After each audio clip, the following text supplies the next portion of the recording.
This is Talk is Sheep, a podcast by the Wild Sheep Society of British Columbia. Come along as we take conversations that matter to you into the high alpine.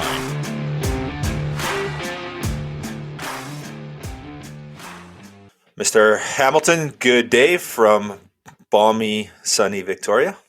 It's sunny outside here. It's a blue blazer. It's probably 8 or 9 degrees, which is pretty crazy for now. I'm already wearing flip-flops. The wife says about mid-March is when the shorts and flip-flops come out for me. So right on schedule. So this episode, this podcast, it's a bonus episode. We're basically calling it our Act Now Supercast. So it was a number of different podcast platforms that we were brought together. Wilderness Locals put it together and reached out to a number of us and said, hey, do you guys want to jump on a podcast and talk about what's going on in Region 7B? So tee us up. What's happening in Region 7B for those that haven't, and I guess what is Region 7B for those that are outside of BC? Well, basically Region 7B is the Peace. Region 7A is the Dominica. So pretty much roughly just north of Mackenzie, all the way up to the Yukon border is Region 7B. So that goes Alberta to the coast, all the way up. It's a massive, massive area. And right now there's a proposal in front of the government to basically cut all moose harvest by 50% and go strictly LEH, and to cut 100% of caribou hunting in this region. And we know this isn't backed up by the science. This is actually to try and help with reconciliation, which the Wild Sheep Society fully stands behind, First Nations rights and title. However, the decision that was rendered in this court battle is to do with the cumulative effects of resource-based extraction. Hunting is not messaged in there at all as part of this. So it's an important issue to deal with immediately. And we have till March 23rd to engage with our politicians, the ministers, the premier, and to engage on the AHTE site. Basically, when you sign in to do your hunting licenses, your LEH applications, it's there. We'll drop a link into the show notes here. You simply log in, you scroll down to that piece, and you click support, neutral, or oppose, leave in a respectful comment. That's what we need to do. We lost the grizzly bear hunt on something very, very similar to this, with less than 1,000 hunters responding. We have 110,000 plus resident hunters in British Columbia. And this not only affects us, it affects local tourism, it affects guide outfitters, it affects you name it, hotels, Airbnbs, firearms retailers, anybody in the piece that's tourism based. This can affect. It's a terrible situation that we're once again in, facing a battle of wildlife management, not by science. So can't encourage you enough to engage. Yeah, so the important part here is there's a couple of pieces. We have the Wild Sheep Society BC. We have an Act Now page, so you can go over to our page and fill that out. That's fine. It's important. But the most important thing is to go to the government website that Steve just referenced, that's in the show notes. Go over there and fill that form out. And you don't have to be a hunter to do it. You don't have to be a British Columbian to do it. Anyone can do it. So if you live in the States, live overseas, it doesn't matter. You do have to sign up for British Columbia electronic ID. It's a BCE ID, it's called. Just do it through the government website, through that link that we sent you that's in the show notes here, and go over there and fill it out. It's really, really important. The government will use that, will consider that in their decision making. So that's the most important piece. And then there's all this other stuff that's important.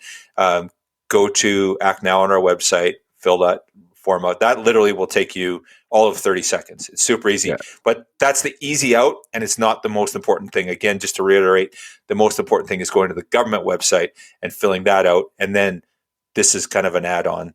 And then if you're really keen, if you're in BC, reach out to your local MLA and talk to them. Let them know how you feel. Write them a letter, give them a call, and tell them that you expect them to oppose this. If you do, of course, which I do. But and so this podcast is going to give you background context. As Steve said, this is not the Wild Sheep Society BC advocates for reconciliation and rights and titles of First Nations. This is not about First Nations. This is about wildlife. This is about wildlife management in this province and making it a priority. So get on the website, fill that out, and do your part. Yeah, it's also critical to realize that during the first piece of engagement for the hunting regulations that closed in mid-January, there was a proposal snuck through that they want to harmonize all seasons in Region 6, the Skeena, and Region 7A, which is the Omineeka. So if this goes through in 7B, that means there's potential for moose and caribou to be managed in 6, which means LEH for moose, no caribou, and 7A, which means full LEH for moose and no caribou. So it sets a dangerous precedent. This goes through, that's over half of the province immediately changes based on populism. Needless to say, it's important. If you could just spare some time, help us out here in BC, even if you're outside our borders. It matters. It counts. You can do it. There's nothing wrong about it. You don't have to lie about where you're from or anything. You just need to have the input. And again, this is really important that it's done. So thank you, everyone, for listening, and we'd appreciate your support here. These campaigns are really, really important to preserve our hunting heritage and make sure that, we can still recreate and be for sustainable use on the landscape. It's really important for our future, and we need to stand up and support each other and make sure that we're doing the right thing. So enjoy the bonus episode, Supercast, we're calling it, on Act Now. If we told you tomorrow that elk, black bear, and bighorn sheep were next, would you speak up? Wildlife needs to be managed by science and not by emotion. And you don't have to be a hunter to take part in this movement. You just have to want sound management of our wildlife in BC. Go to wildsheepsociety.com/actnow to use your voice and demand that BC not use our wildlife as pawns in a game of social management. Act now. Or the things that you love could be next. So this is a giant, I've been calling this the Super Podcast, but this is a giant podcast with a whole bunch of guests, or a whole bunch of hosts of podcasts around our province here. We had started a group chat and had been talking about the proposed regulations in size 7B that are going on right now that have to do with moose and caribou. And basically this is going to be all of us hosts from the different podcasts talking about what we think, and we're kind of trying to show our combined opposition to this proposed bill or proposed regulation, right? So I will throw this thing over to, actually, let's all go around the room. Let's start with Kevin from Focus, and let's introduce ourselves here. Right on. Yeah. Thanks, Ty, for setting us all up. That's awesome, buddy. Good to see all the podcast hosts from BC up. It's pretty awesome. But anyway, Kevin Toy, I got the Focus Hunting Podcast. I'm coming at you from Kelowna, BC. Awesome. And then let's do Come Out Heavy, boys. All right. Yeah. Thanks for having us on. Devin Gassoff speaking here, Come Out Heavy Podcast. And I'm coming at you from South Slocan, BC. And I'm Curtis Gassoff, and I'm co-host of Come Out Heavy Podcast, and I'm coming at you from Quesnel, BC. Wicked. Then Jay. Yeah, Jay Nickel, host of The Mindful Hunter at Vancouver, BC. Then we got Nolan. Hey, I'm Nolan. I'm in North Vancouver here, and I co-host the Beyond the Kill podcast. Then we got Kyle and Greg. Yeah, thanks, Ty. Kyle Stelter, Talk is Sheep, podcast for Wild Sheep BC, and I'm in Victoria. Hey, Greg Rensmeg, actually the only one here not a podcast host, the secretary for the Wild Sheep Society of BC and the chair of the Government Engagement Committee. So I'm the one clogging up all your feeds lately. There you go. And then Dylan. Hey there, it's Dylan from Eat Well Podcast, and I'm joining you from Vancouver on the traditional territories of the Squamish, the Tsleil-Waututh, and the Musqueam First Nation. There you go. And then Aaron. Hey everybody, it's Aaron. I feel like I'm coming from way up north compared to all of you. I'm representing straight out of Dawson Creek in northern British Columbia, and I've got coming from Corlane Sporting Goods and Hunt Hard Talk Free podcast. And then Travis. I see you saved the best for last here. Well, I think I was going last, so yes. Hi, thanks for having me on the podcast. Travis Bader, host of the Silver Court podcast. Right on. And then me, I'm Tyler from the Wilderness Locals podcast. So, and then I will turn the floor over to Jay here and we'll get this conversation going. Yeah, right on. Thanks a lot, Ty. So I think in order to just set the stage, just for everybody listening, just to clear up what is going on, and keep things pretty high level, because I do think there's a lot of intricacies in the topic that we're about to discuss. And I think it's wise for us to talk about the things we know and don't talk about the things we don't know about. So in response to a Supreme Court decision that was made that involved the kind of hunting options and hunting rights of a particular First Nation band, the province has proposed significant changes to the hunting regulations in Region 7B. And these would primarily result in, a 50% reduction in moose harvest, all moose going to an LEH, and caribou being shut down in 7B as well.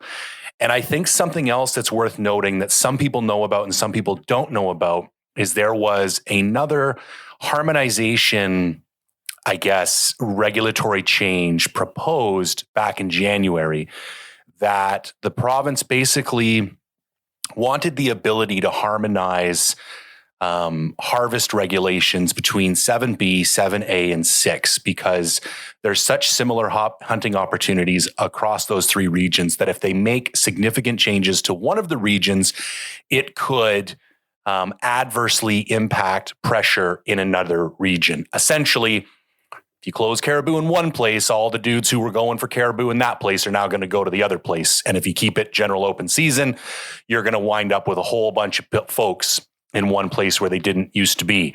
So, and the reason I want to bring that up is that it is quite possible that the impact of the regulation change that may or may not go through could be more far reaching than just 7B. So, and I think people need to be aware of that.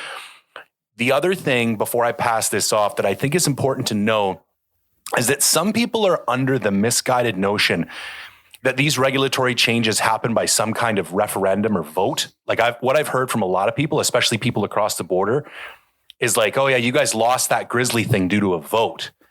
And unfortunately in the province, they can open things for comment periods, but they are not held to our comments. You could have 99% of the province register a negative comment and they can go ahead and change whatever they want anyways. So it almost makes it that much more important to communicate the public sentiment. But in the same breath, I'd love to start having an even deeper conversation about how we could potentially address that issue, because it would be nice to have some more public input over these types of changes. Now, I think everybody's going to have their own opinion, and everybody's going to have their own voice and context that they want to add. So I think the smartest thing to do is just go around the room. I think I'm just going to use the layout that's sitting in front of me because it's easiest. And maybe if we could all, just take 2 or 3 minutes just to open up the conversation and kind of maybe give some of your unique insights into what you think this means for the province and why this is or isn't a bad thing, because I think everybody's free to have their own opinion. And Greg is to my immediate right, so I'm going to just toss it over to him. And then Nolan, you'll be up on deck after that.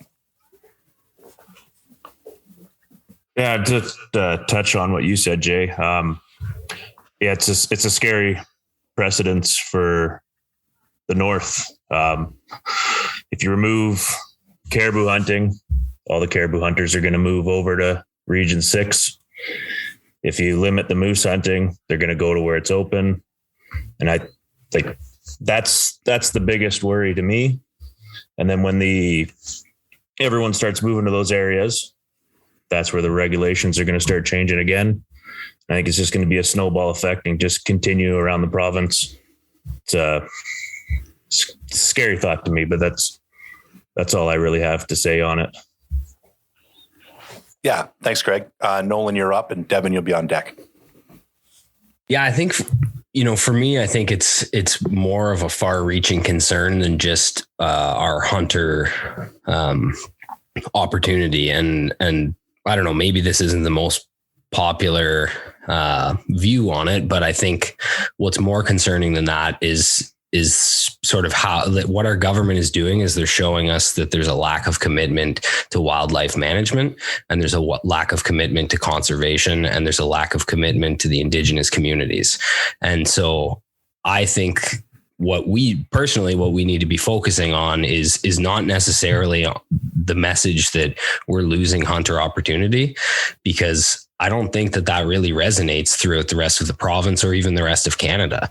For a lot of people, that's seen as a very singular issue. And then there's a lot of people, particularly in the city, that they're not going to grasp it. They're not going to engage in it. There's enough stuff going on in their lives that it's not a strong enough message. And I think, beyond just losing, opportunity on moose and then having that span into pressure elsewhere and on caribou, I think it's very troubling for us to watch this happen within the province, because what it's showing us is that, we can fight amongst ourselves, whether that's against the outfitters or whatever, or saying to the government, we need more opportunity. But at the end of the day, if we don't stand up for the actual environment itself and push back against industry and that kind of resource extraction that's unsustainable, I don't think we're going to have any wildlife left to be, basically fighting over.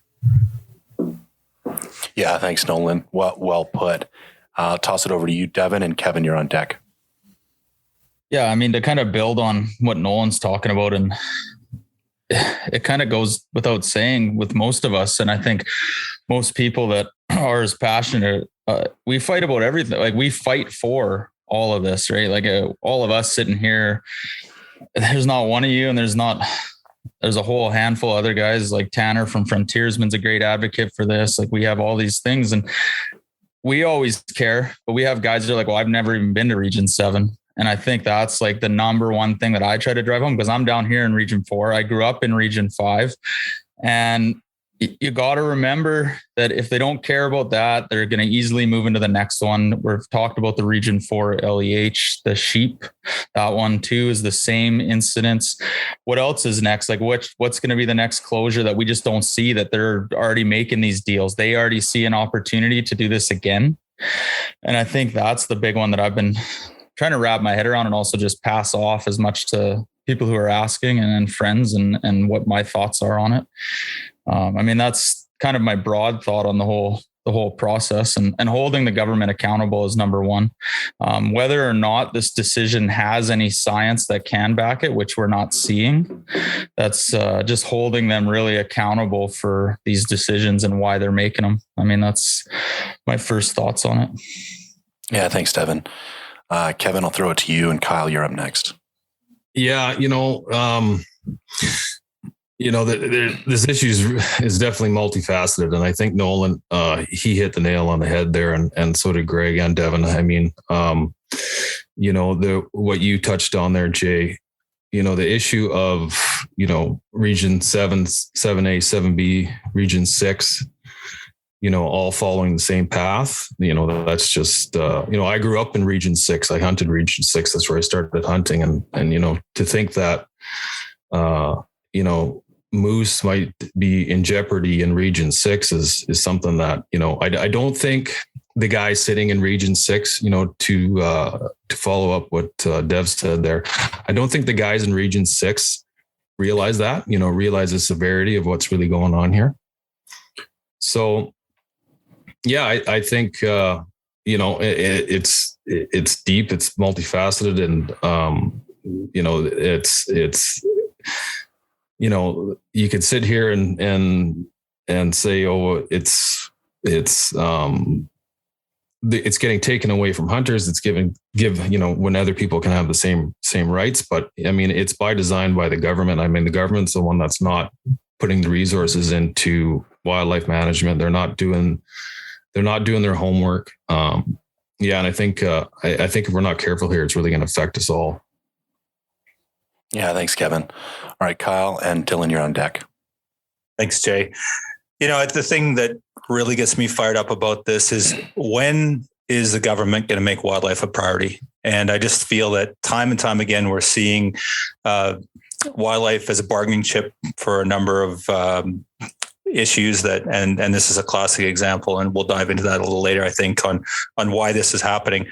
I don't think this has anything to do with hunting seasons or regulations, or it's about, is wildlife a priority? And we have to ask ourselves, is seeing wildlife on the landscape a priority? And if it is, we actually have to treat it like it is, instead of a bargaining chip, and that it's going to be used for resource extraction or we're the Wild Sheep Society BC, so we advocate for wild sheep, obviously, but we care about all wildlife.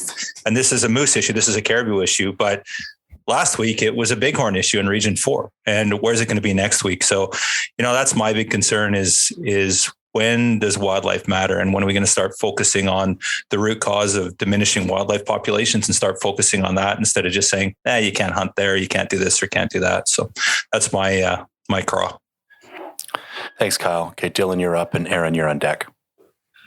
Right on. Thanks for that. And Nolan, I like where you went there. And I think that's kind of the key message, is this is about, landscape management and priorities. I did a podcast with Spencer Greening, who's from the Simpson territory and has been in land management with his nation, and with Jesse Zeman from the BC Wildlife Federation, last night, or went out today. But that conversation was super interesting because, Jesse's pretty well spoken on this stuff and is at the center of the issue, as well as, and Spencer is an academic in this world and thinks about this stuff and speaks to these challenging topics and provides perspectives. So that's a good place to start if you want to do a little deeper dive. But the piece that, in researching the podcast, so this is a court case where the Blueberry First Nation took the government to court for infringements on their treaty rights, and that in their treaty they are able to continue to have their way of life, which involves hunting, trapping, fishing, clean air, clean water. That's captured in their treaty rights under Treaty 8, and the cumulative effects of oil and gas exploitation have remove that ability for the Blueberry First Nation people to practice their way of life. And there's one stat that you can't walk 250 meters in the Blueberry traditional territory without bumping into a cut line.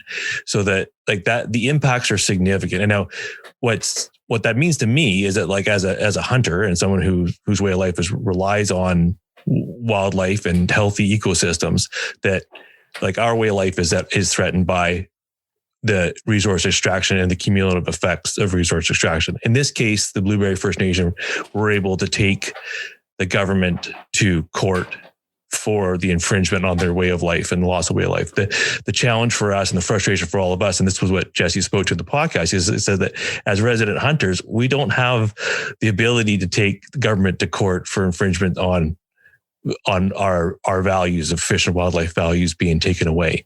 And that's something that, Kyle's frustration and the work he does, all of us are frustrated by how we just cannot make wildlife a priority. And how do we tell the government that this is a priority? And going back to where Nolan is talking about this, we need to be able to tell a story it's not about moose allocation or reg changes. This is about the priority, not that the government not taking care of ecosystems and the wildlife, and ultimately all the people that depend on their way of life for those ecosystems and wildlife. So I'm hoping that we can tell a much more, or challenge the government to see things and tell stories that people understand what this is about. It's not just about a regulation change. It's about where our priorities are as a society. I'll pass it to the next person. Thanks, Dylan. Aaron, you're up, and Curtis, you're on deck. Thank you very much. You guys have pretty much knocked it out of the park, hitting all the major points here. I just got out of this went through the same process with the caribou, with the CCCR, Concerned Citizens for Caribou Recovery, and went down the same sort of path, hoping that we'd be able to have the people would have a say in these decisions being made, as opposed to just the governments and the First Nations. I thought everyone else needed to be represented as well. As we all are here for the same reason. We're all here for conservation. That's the number one thing. None of us want to see a species wiped out, and we all want to see animals here for our children to hunt down the road as well. So first and foremost, I want to see the moose numbers up where they need to be as well, but we need to focus, like you all have pointed out, on the science. We need science-based research to make these decisions, not just a knee-jerk reaction overnight. Boom, we're just going to shut down all moose hunting. Well, let's do some count. Let's figure out some other methods that we could come up with of proper data, as opposed to what the NDP have done now time and time again. I mean, the consultation process is another thing that I find quite frustrating. I don't mean to be the negative guy here just because I just came through the process on one species, now jumping into another species. But I mean, right within 2 to 3 weeks, we had over 55,000 signatures petitioning the government on what they were trying to do. And we just had 3 basic demands that we wanted a seat at the table as people. And we just wanted science-based data and information to be shared in an open forum. And 55,000 signatures in 2 weeks, and it meant nothing to the government, basically. Like we were trying to kick the hornet's nest, and to no avail. It's ended poorly, I'd say. But again, we all want conservation. We all want to see the species continue to move on, and we need it's got to be science-based. You guys have all kind of hit all these talking points. So I'll shut up from this point on, and I'll be that negative guy just jabbing. And yeah, I agree. No, it's good. Thanks, Aaron. All right, Curtis, you're up, and Travis, you'll be on deck. Yeah, there's not much more I can say than what all you other guys have said already. Kind of running out of things to talk about, but the science-based thing is, for me, that means everything. Like, if you're using the wildlife and regulations to buy votes or to buy more rights for exploration or whatever, we're taxpayers, we all live in the province. We're voters. We should all have a say. And to do kind of a backdoor deal type deal, like what happened, I think, I don't know. It's what can you do if it's falling on deaf ears, right? You could send the truckers to Victoria, but I don't know if that's going to make any difference. But it's frustrating being a resident hunter, and the grizzly bear thing. I talk about that still, and I heard it before it was happening. And when it happened, so many people were just in awe. Like, I can't believe they did that. Well, it starts there where it doesn't ever end. Once they take one thing, it's going to go to the next thing, and then it's going to go to the next animal. And I would like to see more information behind it. Like, if you're going to close it down and go to LEH, well, what are the numbers behind that? Like, if they're going to give out 10,000 draws or something like that, well, then your odds are pretty good. If you want to hunt that area, maybe you'll get a draw, but where's the information behind all this? I haven't seen it. I don't know really much more to say, because you guys have all kind of hit it out of the park. Thanks, Curtis. Travis, you're up, and Ty, you'll close it out before we open up the floor. Yeah, I'm going to follow Dell's lead there. Really, I mean, we're a very small sampling here of hunters in British Columbia, and we're all echoing the exact same things.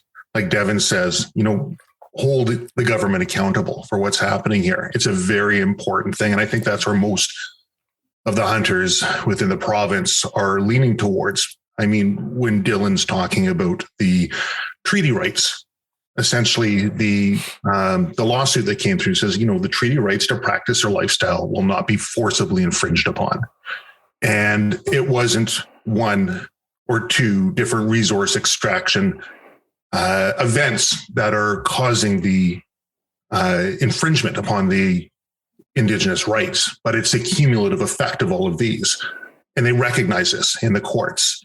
Yet, from my understanding, nowhere in there do they talk about the resident hunting. Yet that was what the province went to in order to essentially take that next step, take that move to say, look at what we're doing. Look at how we're showing that we're going to give something here. And it's just a very bad precedent, because there will be more lawsuits like this one. And there will very likely be similar results as we go through. And if we don't look at the science when we're making our decisions now, and we make poor decisions as we move forward, it's just that much easier to make the same poor decisions as we keep moving. So there is a need to take a very scientific look and a very reasoned look at why our decisions that we're making now, which are going to impact everybody, and the impact of wildlife, which impacts everybody, are being made. That's essentially echoing what everyone else here has said. Yeah, thanks, Travis. Over to you, Ty. There's two major things that I've realized in the past, I don't know, 5 or 6 days. What are we at here? I think we're 6 days into this. The first thing is that hunters in BC, resident hunters as a group, there's 110,000 of us, and we cannot show up. We just don't show up. Like, we've banged on every door, shaken every tree. And I mean, I would be shocked if there's more than 2,000 signatures or opposes on this thing right now. Which is just shocking to me, because it's like, we have this social obligation as hunters to be conservationists. And like, I mean, you guys know from chatting with me privately and stuff that I started hunting as an adult. And when you start hunting as an adult, you go through this whole thing of everybody around you wants to know why you're hunting. Why are you doing this thing? You're going to go out and shoot an animal. It's this whole snowballing thing. And because of it, you get all these built-in answers, right? You're like, well, you have to explain conservation to every single person you've known your entire life that doesn't understand why you do this thing. So like, when this stuff comes up, you look at it, right? You look at these proposed regulations and you go, there's no science here. There's nothing to back this stuff up, right?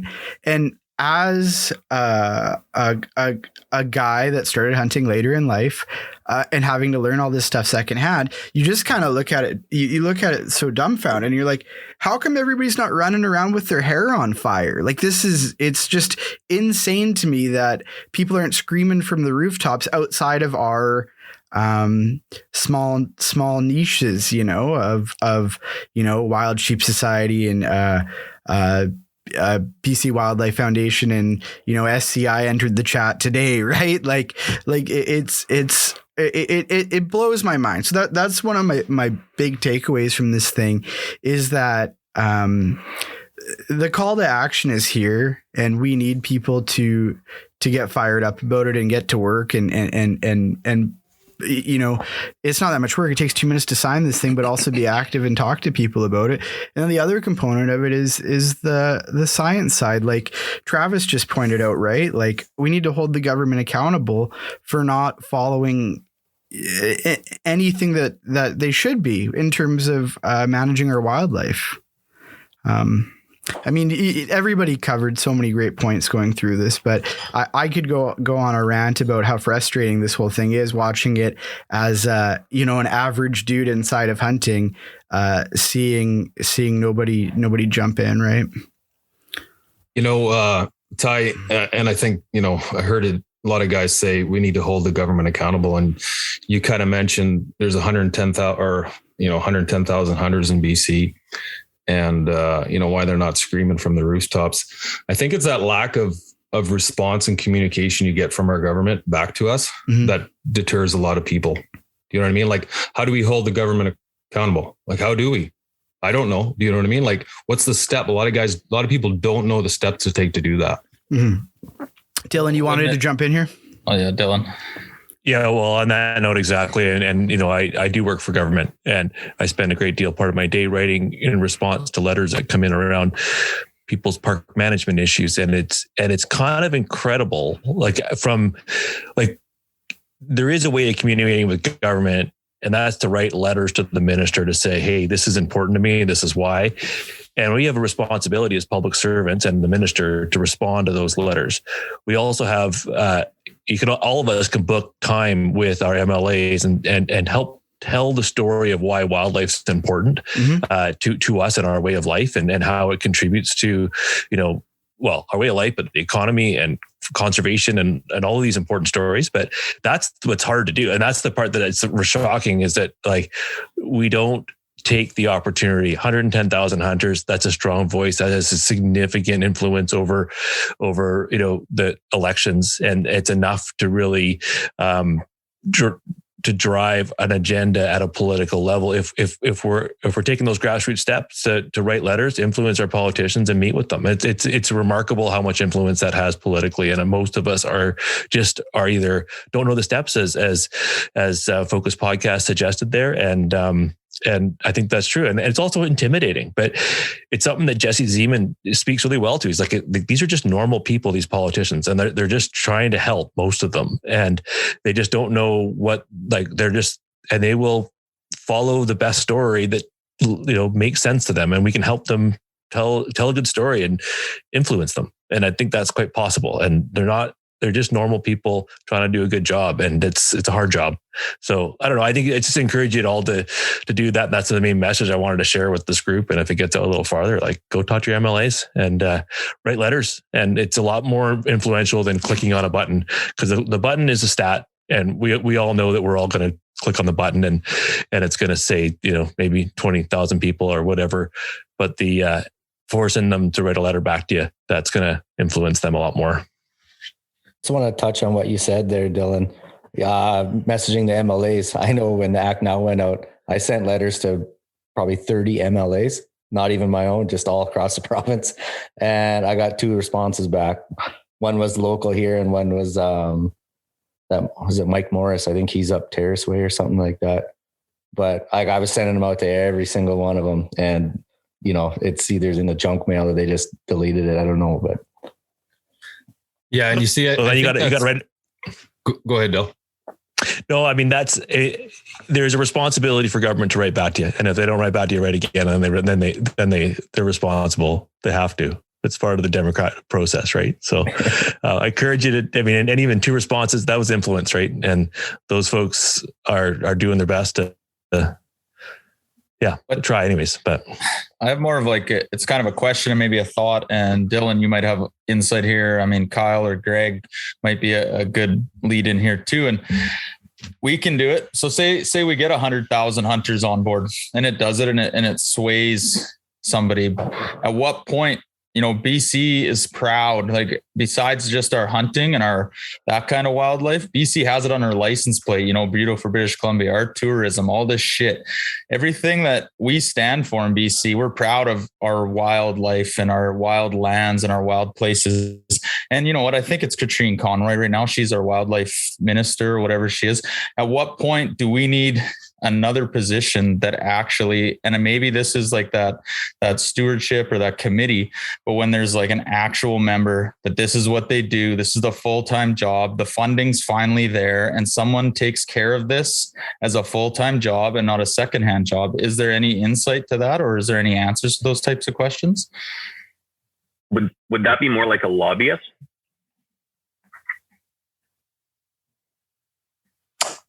I think so. I mean, this is more of a posing question than anything I had an answer to. It's something I think about is when we can get everyone on board, but is it not going to make a difference unless someone's on board at the government level, fully supportive of us? We get to vote them in, or the government votes in. There's another minister, another position to be filled. Is that not the case?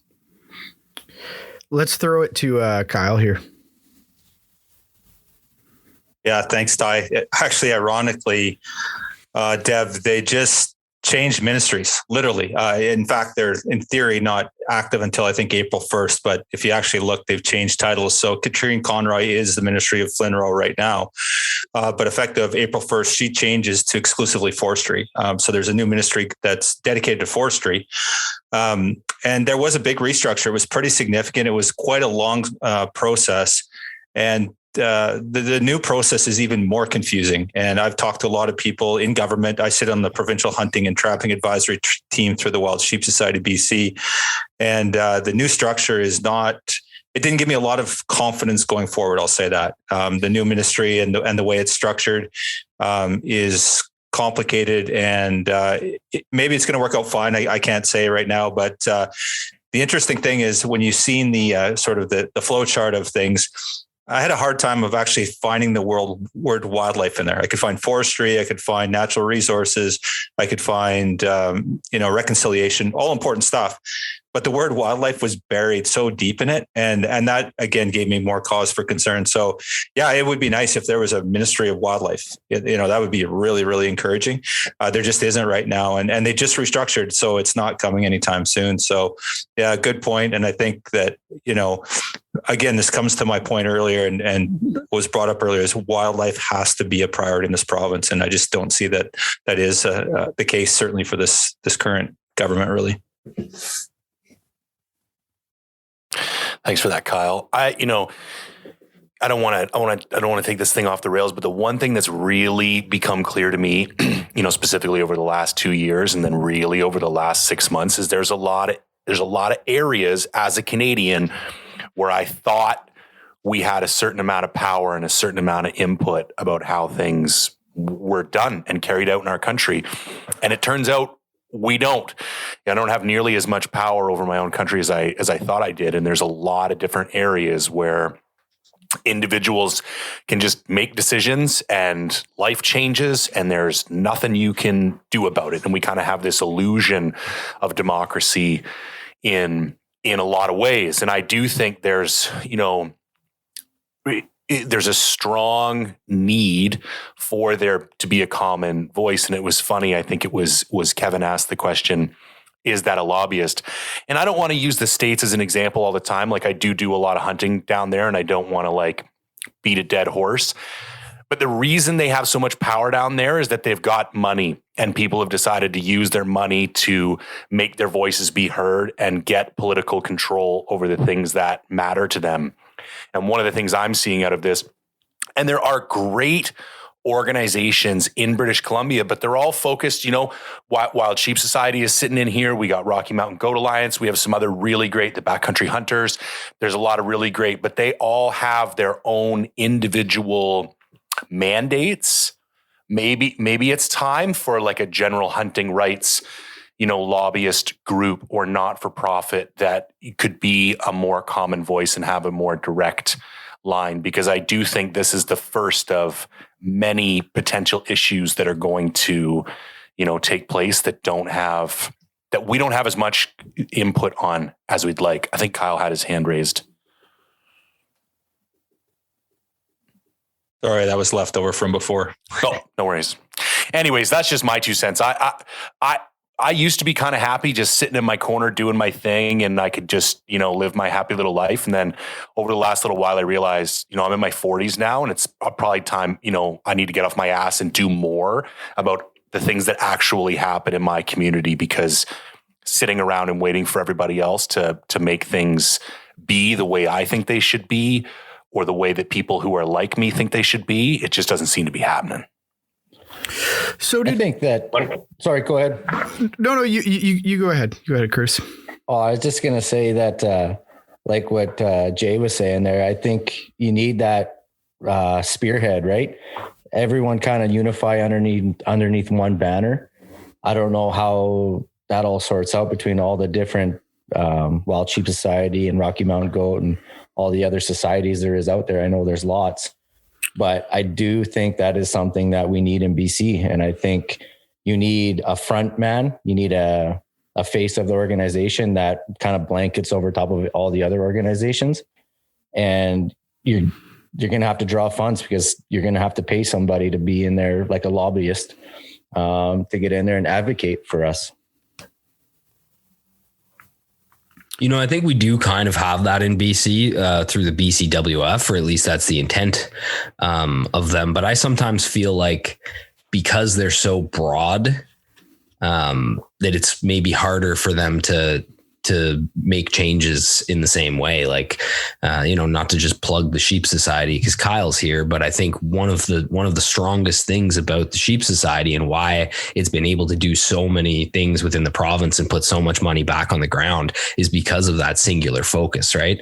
And if you're trying to sort of capture everybody under one group, there is a lot of difference in how we feel about certain things, and maybe there's people even in this room that feel strongly about keeping access open, into the backcountry so that they can drive in if they're less able or something. Whereas for myself, like I'd love to see just about everything gated off so that, to see the roads come back and the environment come back. So I think that's one of the issues that we do constantly deal with in this province.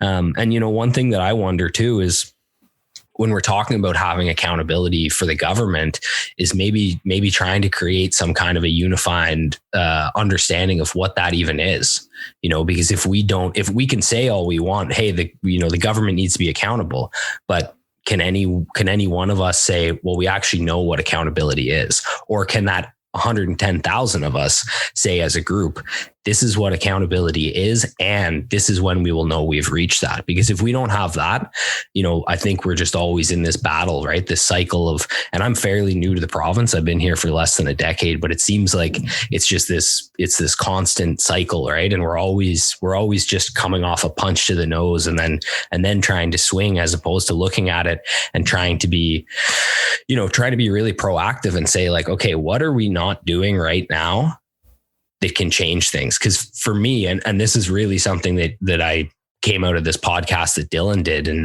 yesterday, I listened to it late last night. And one of the things that Spencer touched on there at the end of it was that, he was talking about Indigenous communities and how they manage wildlife and stuff like that. And what he was saying was that, the Indigenous communities in BC are quite often the ones who are fighting this fight in the forefront. We come out in the back end and say, this isn't acceptable. You can't do this. You can't take away this. But very rarely, I think, is our community actually saying, you know what? It's unacceptable to log that old growth. It's unacceptable to put in this, to put in that pit mine, or it's unacceptable to continue this resource extraction in the way it's been done. And it's obviously a complex thing in this province because so many of the people in our province, probably particularly the hunting communities, rural communities, rely on that for, as their way of life. And I think we just need to find a way to sort of fight that, but push back and make it so that it's something that's sustainable and not just say like, look, it can't happen at all. We know that that's never going to happen. We know we're never going to have no resource extraction, but to be able to get in front of it and be able to fight that kind of stuff, as opposed to wait until it's affected us and then be coming and saying, well, you can't take this away. I think that's a good point, Nolan. It's one thing to say, yeah, I value my right to hunt and to fish, and I don't want my opportunities to be taken away. But at the same time, if there's a chance I'm not going to be able to put food on my table for my kids, my family, it's a little different for sure. Well, does it kind of go to like, if you were looking at it, like if you simplified what we needed, could you just say we need someone to hold the government accountable, to always have science-based decisions like that? When you say it's too broad of a, like Kurt kind of mentioned, like, well, I don't know what that looks like because, and there was good points that the Wild Sheep Society of BC gets a lot of stuff done because of their narrow focus and they get it done. Well, really the biggest thing we need to start with is one body. It doesn't even have to be a group. It needs to be a person, or maybe it could be a group, but all they do is hold them accountable for every decision that is being made when it comes to our wildlife is science-based. And that's like your first simple approach to it. And then from there, if it gets to something, well, then that's what it is. And obviously that's easy to say and a lot harder to do, but I mean, you always got to start at the simplest thing. Isn't that I think to have that. Go ahead, Dave. I was just going to say, isn't that the responsibility of us as hunters as a whole, though, right? To call out bullshit when we see it. Yeah, I was gonna add in there. I think it would be most effective to have somebody in that with that power have a seat in government. Now, it was a while ago when this happened, but I remember the Liberals, they amalgamated, I think it was, Kyle might know this better than me, but they amalgamated wildlife and land resources together to be one big super resource, or they said at the time it was going to have more power because they would be concerned about one thing over the other. They can kind of worry about both of them, but obviously that didn't work. So let's throw it back to Kyle here. Thanks, Ty. Yeah, the thing is that concerns me is we all I think on this call, we're all going to sit here and espouse science-based wildlife management. It's one of the 7 tenets of the North American wildlife model. But I can tell you for certainty that there's a lot of people that don't think that way. And there's people that are advocating for the government with voices, a lot of voices that are saying that they don't support that. And there's people that are saying that model has to change, is that it's broken. So I agree, it's really important, but it's not even that they're not following the principles that they're supposed to. They don't even believe in those principles, some of those people. And so they're getting advocated every single day. And the wolf call in Northern BC is one classic example of that, where there's groups out there that are saying wildlife management should not be based on science. It should be based on emotion or opinion. And there's a lot of that. So it's something that, we have to turn our mind to, that we are a small minority of hunters. Again, that's why all 110,000 of us kind of get our shit together, because there's a lot of people out there that don't believe the same things we do, even just when it comes around to science-based wildlife management. So it has to start there. I saw one today that is kind of a little bit off topic here, but I saw one today that would inform the non-hunting public. I just put it in my story on Instagram. It's hilarious. Somebody sent it to me because they know I'm into elk. This person's a non-hunter. It was like a CBC article about how the Roosevelt elk herd has been spotted for the first time in 100 years since being extirpated by hunters in the area. It's like, it's a transplant herd. There's a legal season on it right now. It's like, it's like, it's our responsibility to educate the public, because there's so much anti-hunting going on all the time in the most, innocuous ways, right? Like a news article. It didn't seem like an anti-hunting news article to the person that sent me it, but then you look at it and you're like, this is complete BS, right? That's what we're working against a lot, right? When you guys say, and this might come from Ty, I got a good new hunting partner, and he's what you guys have been referring to as adult onset hunter. Oh, don't say that. Starting later in life, you guys got yourself educated quicker than any of us, and I'm sure Kevin and a bunch of these guys, or anyone. I don't know how late you guys or when you started hunting, but Kurt and I started when we were 10.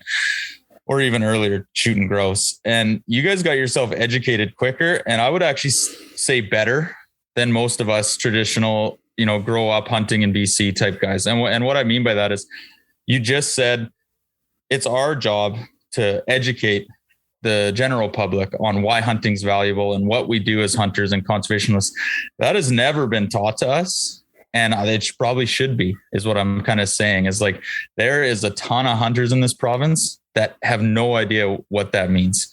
Like, what do you mean? Our parents, we never talked to, and we didn't even consider non-hunters. I mean, we grew up in a community that basically everyone hunted, or at least everyone we talked to and grew up with hunted. So that alone, just being like a topic of, we need to educate the non, is such a new thing. I know One Campfire's working their hardest to do it. I know there's a ton of people out there, and we do our best, but to be honest, like, I'm probably not doing the best job, because most people that follow us or listen to us are probably the hunters. So that's an interesting point, an interesting way to look at it. I was just going to say, I think you're right, Dev, because Jay, you and I, we kind of had this conversation today too about that. And being a person myself who grew up, from the time I could walk, I was fishing and hunting. I mean, the adult onset hunters are doing a way better job than I think a lot of the guys who just grew up and, it's just take it for granted. Well, and I think there's some other issues. Like, I've tried to bring up the idea of like increased tag prices before, because if you go hunt in other places in the world, what we have here is insane. Like literally textbook insane. The fact that you can go buy like a $20 and $40 tag is, and when you go to other places that have extremely robust wildlife management practices, tags are more expensive, and there's more draw tags, and the draw systems are more sophisticated. And the way they're able to afford the more sophisticated wildlife management practices is by charging more for tags and having it be more of run like a business. And when you, as a newer hunter, like I am the classic, you know what I mean, came into it in my early 30s, a little bit of childhood stuff in Ontario, but nothing crazy. And to me, like, I'm a business consultant for a living. It's what I do. I help people be more efficient. I look around and I'm like, well, it's pretty clear here. We don't have enough coming in to support what we need going out. We need more coming in. And like, you bring that up and, you know, people kind of jump all over you. So I do think we are at a bit of a crossroads where it's like, there's kind of like, we're of two worlds in the hunting industry, not the industry, but as BC hunters, we kind of have this newer generation that doesn't have the experience, doesn't have the history in the area, but maybe is a little more open to doing things differently and being a louder voice. And then we kind of have the backbone of BC, the people who, when you run up the Muskwa, they've got family camps and they're like the history and the tradition. And like, that's what hunting in BC has been. But there's also a bit of a sense of entitlement there where they think this is ours. It's always been ours and it's always going to stay like that. And I do worry that if we're not a little more cooperative and engaged together as one big group, that's not always going to be the case. I'll throw it over to Travis. You know, a lot of really good points here. I mean, we've got 110,000 hunters in the province of British Columbia, of a province that has over 5 million residents in here. Trying to get that 110 to operate in the same direction, we all know it's not going to happen. I mean, everyone's got their different ideas. They have different perspectives on how things should be handled, which is when we spoke earlier about having maybe one organization. I'm not necessarily sure that's the best way to move forward if we want to get these different ideas, have some light shed on them. However, if we have pressing concepts like the one that we're talking about right now, like we're talking about with the Blueberry First Nation and the government's idea to limit hunting rights in order to answer a question about industry infringement on their rights, perhaps having that overriding right or concept discussed by all of the different organizations, because each organization is going to be responsible to its representatives or to its members. And most of them will want to move that. They'll want to move it forward in a similar direction without having it die by committee from one large organization. And, you know, we're talking about it's our responsibility to educate the public, but we're talking to the choir here. The people listening to this are going to be the choir. Like, how do we do that? How do we get to the 5 million and not the 110,000? And I know we've got, like Wild Sheep Society has an initiative forward with the social media. I honestly think we have to start taking a look at the wildlife from a different perspective, and perhaps not that the environment and the wildlife is something that we have dominion over, which is, I think, how non-hunters perhaps look at hunters. Look at that hunter out there. They feel they have dominion over, but the fact that we are wildlife, we are all a part of this together.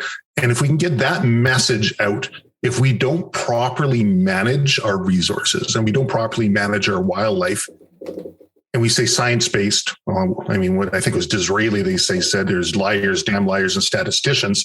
Like, what's science-based when we look at it? So come to an overall consensus of what is good for the province, what is good for our wildlife, and that should stand the candle test, essentially. I mean, you hold that up to a light, whether it's something the hunters agree with or don't. If it's good for the wildlife, good for the environment in the long term, it'll most likely work with what the hunters want. A few different tangents, try to cover a few topics at once. Thanks, Travis. Okay, we'll kick it over to Aaron, and then we're gonna do a bit of a call to the action, so people know how they can participate in this and have a voice. As someone living up in Region 7, the one thing that we really notice here that hasn't really been touched on in this discussion yet is this has reached far beyond just hunting up here, that we've seen all natural resources, all permitting has been shut down. So a good chunk of my clientele, my customer base, are, I'm not going to say unemployed, but they see the taps being turned off in all the resource sectors up here. And so there's, as much as this is affecting hunting, it's affecting ways of life, which also then affects our industries and everything like that as well, because there's everything's being turned off. So it's not just affecting the hunts. You probably don't see it in the other regions so much, but we're an oil and gas rich and logging rich and mining rich community up here in Region 7, and all permits have been put on hold for 2 years. So any permits that weren't currently already issued have been shut off. There will be no more permits for the next couple of years, which will be devastating for the region. So it does go beyond just the hunters are the only ones being affected in this, and that it's really devastating our whole economy as well. Thanks, Aaron. Okay, so I just want to read, there was a great email that actually I ended up getting by way of another individual that came out from Barry James, who's the resource manager for Mackenzie District. And he does a good job of kind of like wrapping up the impact of this in 5 points. And before we share a call to action, I'm just going to reiterate these 5 points so we kind of refresh the context of what we're talking about here. So Justice Burke, who is the individual who made the call about this infringement, which is what started this whole snowball, noted the following: BC has unjustifiably infringed upon the Blueberry First Nations treaty rights as a result of cumulative effects of authorizing industrial activities. And that is a court decision, so that's not up for debate. 2, BC may not continue to authorize activities that breach the promises in the treaty. That's what Aaron was just talking about the permit freeze. And BC chose not to appeal this court decision. At this stage, number 3, at this stage, we have no ability to assess the impact that hunting authorizations may have on First Nations rights to hunt. And this goes to what, Devin keeps driving home. There is no data that supports this at this point. May be true, may not be true. We don't know. Number 4, hunting is one of the most important matters for all Treaty 8 nations, and it's important to address impacts to those rights. And I don't think any of us would argue that point. It's how we address those rights that we want to participate in that conversation. And finally, as a result, the interim measure that is proposed would be a 2-year plan to reduce moose hunting by 50%, close caribou, and start a path to co-management with Treaty 8 First Nations. And then it gets really messy as to what co-management could be and all that kind of stuff. And I don't want to get us any further into the weeds, but that's the general context of what we kind of branched out into some larger topics. So let's bring it back into what's actually in front of us right now. And that's these proposed regulatory changes in 7B. I'm going to throw it over to Greg. Perhaps you could let everybody know how they, what the Wild Sheep Society's Act Now campaign is and how people can participate in that. Absolutely. Thanks, guys. So if you go to our website, www.wildsheepsociety.com, and then /Act Now, we have a 4-step process there to assist in pushing. Step 1, it's a link that'll take you to the government page where you can oppose, stand neutral, or be for the 7B proposals, which most of you should have seen by now. Our step 2 is a form letter that will go to your MLAs. You can print off there. You can edit it. We have drop down tabs where you just have to enter your email, your MLA. It's very simple and it's dedicated to your MLA, so they have to respond. Step 3, we're asking everybody to actually meet with their MLA, build a relationship, get a rapport with them. That way they'll be more inclined to meet you in the future. And they do have to meet with you. They can't just keep pushing you off. If you keep pushing them, they have to meet with you. And then that's all we got for the Act Now. So Thanks, Greg. I appreciate that. Ty, I'm going to throw it over to you. Perhaps you could share what Howl has done for us and how people can take advantage of that. Yeah. So, Charles over at Howl, we chatted right when this first happened, and I threw it over to Greg and Steve at Wild Sheep, and I think Tanner from Frontiersman got involved there too, and got those guys all the info.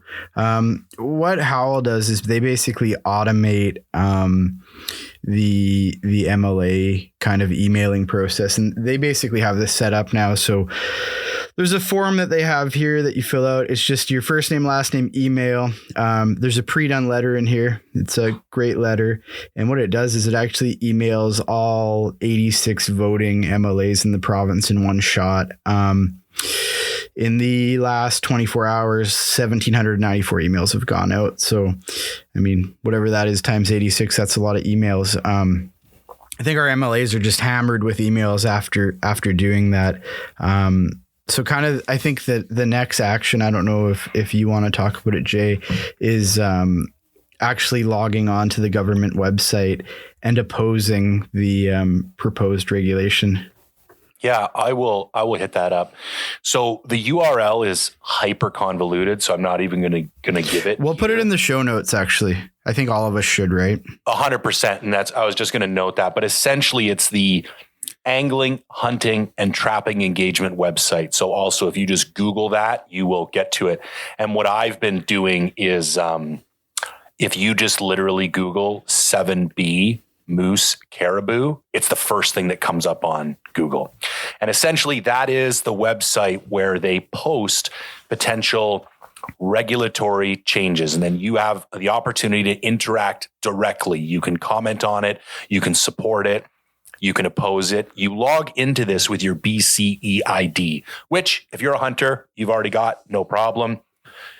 Ty has been doing a phenomenal job on his stories, and even on some of his posts, he's got a little 4 or 5 step process. So on Instagram, Wilderness Locals, you can go to his page, and essentially you log on, scroll down to the bottom, click oppose, and then you have to enter a comment. And what we've been recommending to people is that we would prefer to see a science-based approach to decision-making within the province. And because we don't have data to support this decision, we oppose this decision as it currently, or these proposed regulations as they currently stand.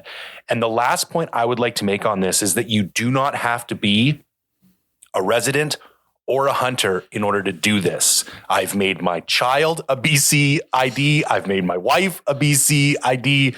I've made my brother a BC ID, and they have all, whether they're aware of it or not, logged in and opposed this thing. So anybody that you're related to, the other thing is I've got hunting buddies that aren't on social media. They've just tapped out of this thing. And I've been texting anybody I can think of. And the one guy's like a very dedicated hunter, and he had no clue. How would you? They don't email you or send this out. And he was like, oh, shit, I'll get right on it, man. Sorry about that. And I sent him the link and he logged in. So I really want to promote a grassroots approach here. Hit up friends. It takes 5 minutes.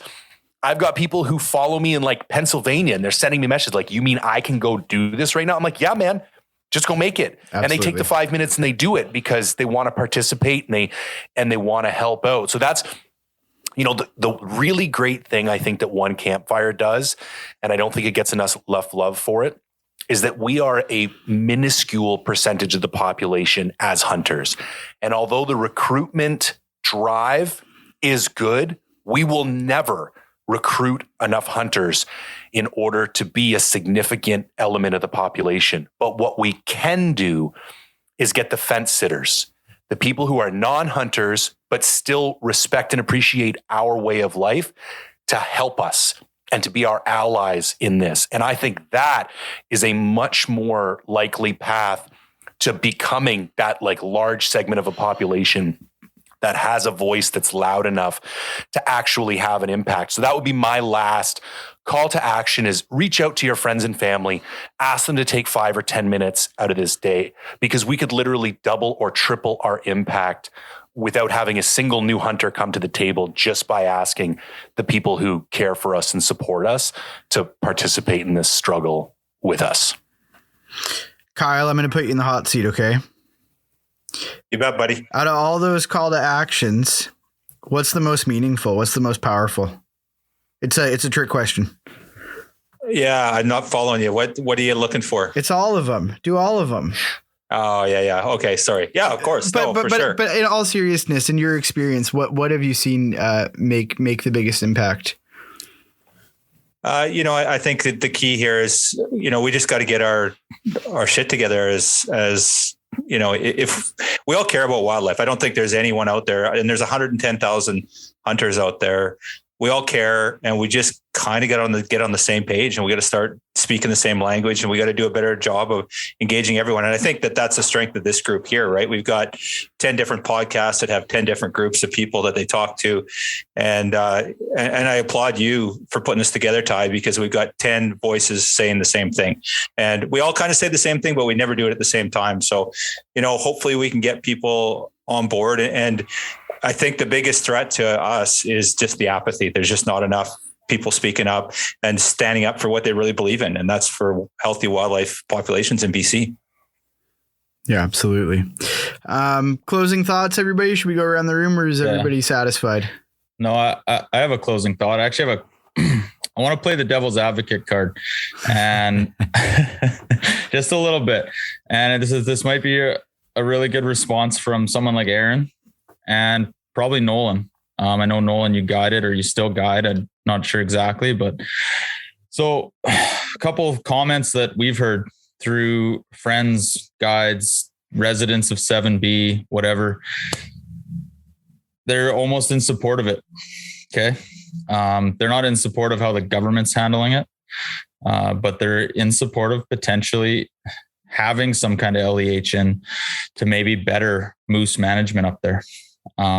So devil's advocate side of it is that actually something that needs to be considered? I know the guides have talked about it a little bit. It's not just residents. So maybe Aaron, have you heard of any of this, or is this something that you think is legitimate?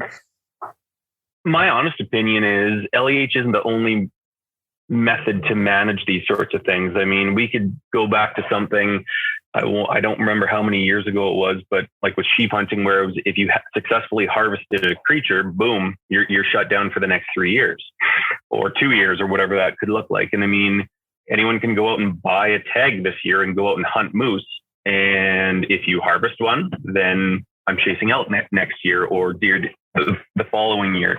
There's other things that we could be doing instead of just boom, shutting it all down. It's LEH only. And I think we should be exploring those other options as well. But we need to know what numbers are. When we say a 50% decline in the moose kill or harvest or hunt, what does that actually mean when we look at the cold hard numbers? So, I mean, you can go out 5 minutes from town here in Dawson and see very large herds of moose right now. From what I see in my backyard, now don't come chasing critters in my backyard this season just because I'm throwing this out there. The numbers are not drastically down on moose in this region, period. Is there a lot more added pressure lately? Yes. Has industry drastically affected it? Yeah. Stewart Lake area used to be the thickest moose population in the world. And that's definitely been, you can't go take 100 steps without crossing another cut line or pipeline or wellhead. It's definitely affected it. So, but a complete shutdown to me isn't the answer. Are there other things we should be looking at? For sure. Yeah. I think, go ahead, Kev. I think a lot of guys, I mean, I don't ever put in for LEHs up in 7B. But I think a lot of the guys are fearful that if it goes into an LEH system, are you going to get it back? You know what I mean? Right. Well, and I truly believe that sheep will be next. We'll see them go LEH within 3 years as well. The path that we're on is that's what it's pointing towards. And then if this really puts a push on, if we shut down moose, what's our elk hunt going to look like next year? Everyone that still comes up here and hunts, well, I guess we're just not hunting moose. We're all going to hunt elk. So then you'll see their numbers drop, and in the next couple of years, boom, they'll go LEH as well. Yeah, and the thing about that is it goes back to what Jay said earlier, is that just puts pressure on all the other areas of British Columbia. Yep. So if I could touch on that, Devin, I do still guide. I spend basically the first week of July through the middle of October every year in northern BC in 7B. And you know, I'm very fortunate to work where I do. We don't really see a lot of resident pressure, and certainly for moose, it's kind of limited. We're all horseback, and there isn't a lot of lakes where we are. So where that pressure comes in is very concentrated, and it's actually not. We just don't hunt those areas, right? It's easy for us to hop on a pony and ride 30K into the mountains and never see anyone else. But you know, I've heard some of that same sentiment passed around, not from actual guides, but sort of this idea from some resident hunters that maybe guides do support that. And obviously I can't speak for the GOABC or every guide in the province, but you know, there's a lot of outfitters that could stand to lose everything on this. We're very fortunate. We're in a sheep rich environment, relatively speaking, certainly not as many sheep as some other areas. But if you look at that, from my understanding of it, what they're looking at doing is basically giving every outfitter something like 4 moose each on an allocation. You know, and so if you're an outfit like Stone Mountain, say, that has you know, an annual allocation of say around 15, 16 stone sheep, you're going to be okay. Like, you just dial back, you don't run horses for moose, and you dial back your moose hunts and stuff like that. And sure, it hurts, but you know, you're already doing enough revenue in sheep hunts that it's going to be fine, especially with the trajectory that sheep are going to. But if you look at other areas like, say, the Bessa, which would have something like maybe 3 sheep a year, you know, it's going to be hard for folks like that to make ends meet, you know, when they only have 3 sheep to hunt, and then the rest of their season is like moose, caribou, and elk as well. So I do think it is a little bit, I don't necessarily agree that guides are out there or outfitters are out there saying, yeah, this is going to be a great thing. I think that is one of the issues within the province that I've seen as both a resident and a guide, is that we seem to spend so much time as residents fighting about who has a bigger piece of the pie that we're really taken away from looking at how much pie is left.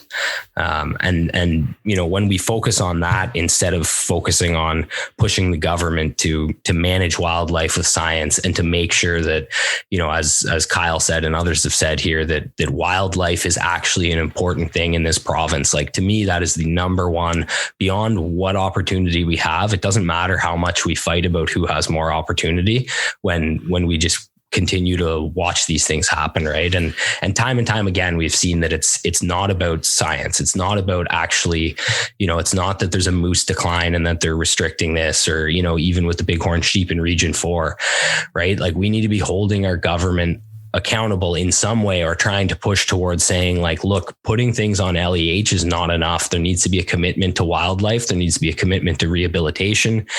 And you know, I think too, as well, like, again, to plug the Sheep Society, it's a great opportunity for people beyond just, you know, signing these Act Now campaigns or the Howl stuff. Like, find these organizations within the province that put money back on the ground and support them in any way you can, right? Like, if you can give $10 or $1,000 or whatever it is, like, there's ways to do that. There's, you know,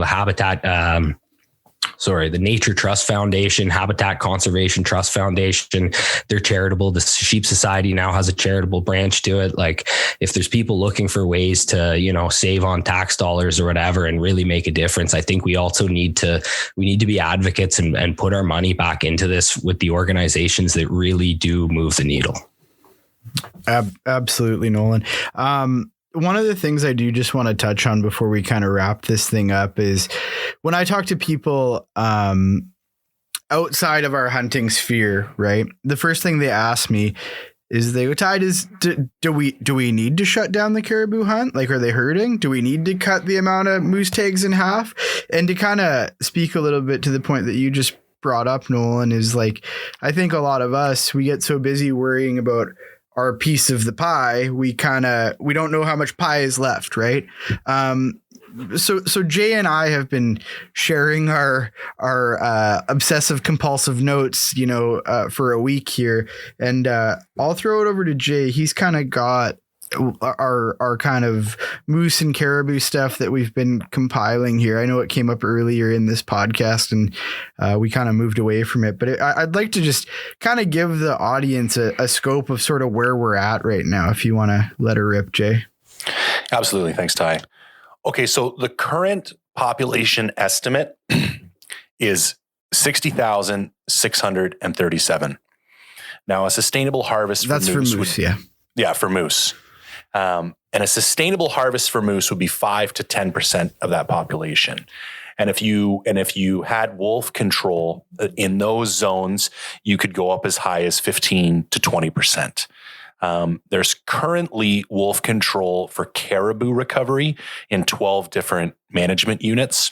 So to put some numbers to that, a sustainable moose harvest would be somewhere between 4,800 and 7,500 in the Peace region. Currently, the government is proposing limiting the harvest to 635 animals, which is about 10% of what an arguably sustainable harvest target would be. So there's currently, as we've all discussed, no scientific support to close caribou hunting or reduce the model hunter harvest by 50% net loss. And just to put some actual meat to those numbers, if we wanted to reduce the hunter harvest by 50%, you would need to have up to a 70 to 80% reduction in hunters. That would result in a 75 to 85% reduction in hunter days. And the potential economic impact to the region by not having those bodies up there hunting those days is estimated to be somewhere between $14 and $16 million to those regions. And for anybody who's been up there, there's whole communities that don't see a whole lot of action. And really, there's probably entire hotels that only exist because of the money that they're able to make during hunt season.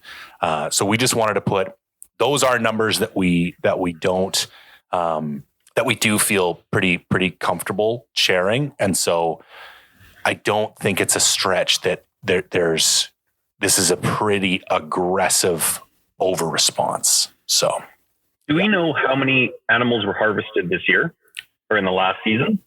How many moose? I think it was around 1,300, was it not? Yeah, it was 1,280 or something. I wish Dylan was still on the line because Jesse from BCWF actually did have that data on their podcast. They just did. It's less than 2%. Hunter harvest for moose and 7B is less than 2% success rate. It's insane. Yeah. And I think that's that number, the number that I shared, because they want 50% less. And the way we come up with that being 635 animals is 50% of what they took last year. So I think there was approximately 1,270 moose taken in 7B. I got to look that up to confirm it, but that's my understanding of what went on. We're literally talking about less than 1,300 moose here that were taken, and that's the number that they want to cut in half.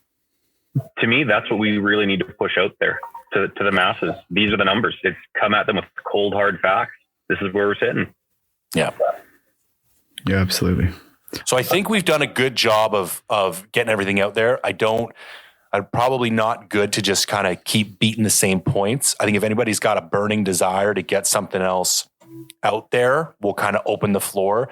But other than that, I want to reiterate real quick, Wild Sheep Society of BC, Act Now campaign, go there, follow it.